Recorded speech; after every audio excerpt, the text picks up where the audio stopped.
US-made Predator drones could be used by India against terrorists trying to infiltrate from Pakistan. New Delhi, India's acquisition of the state-of-the-art Russian S-400 ballistic missile shield could come at the cost of getting access to cutting-edge U.S. military equipment.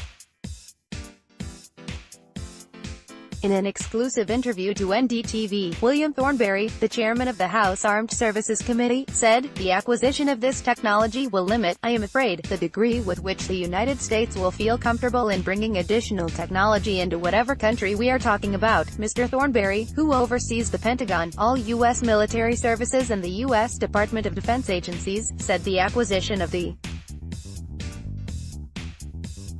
Russian system threatens our ability to work interoperably in the future. Significantly, India's decision to go ahead with a 40,000 rupees crore deal with Russia for S-400 batteries could come in the way of India acquiring US-built Predator drones, which could have been used in operations against terrorist launch pads along the line.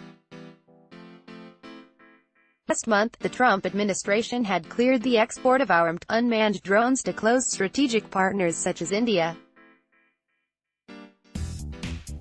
According to Mr. Thornberry, this is one of the areas where the acquisition of the Russian anti-aircraft system will make the acquisition of that technology somewhat more difficult. India maintains a close military relationship with both the United States and Russia, but it is Russia which has provided the bulk of India's military weapons systems over several decades. Earlier this year, the United States passed the Countering America's Adversaries Through Sanctions Act, CAATSA, against Russia for allegedly getting involved in the U.S. election process.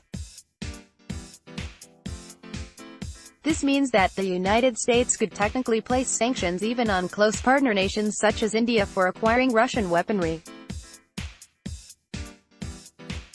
However, Mr. Thornberry has pointed out that while the U.S. is disappointed with India's new military acquisition from Russia, sanctions against New Delhi were unlikely at the present stage.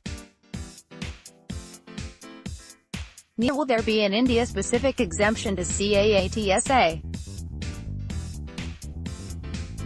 In legislation that passed the House just last Thursday, there was additional flexibility in the law for nations that have historical ties and thus Russian equipment, said Mr. Thornberry, who added that there will be some additional flexibility that will not just be limited to India, but there are other countries that fall into that category. India, one of the largest importers of weaponry in the world, sources its military hardware from a host of countries including Russia, Israel, the United States and France. New Delhi has a strategic relationship with all these nations and has traditionally shied away from favoring one military supplier over another.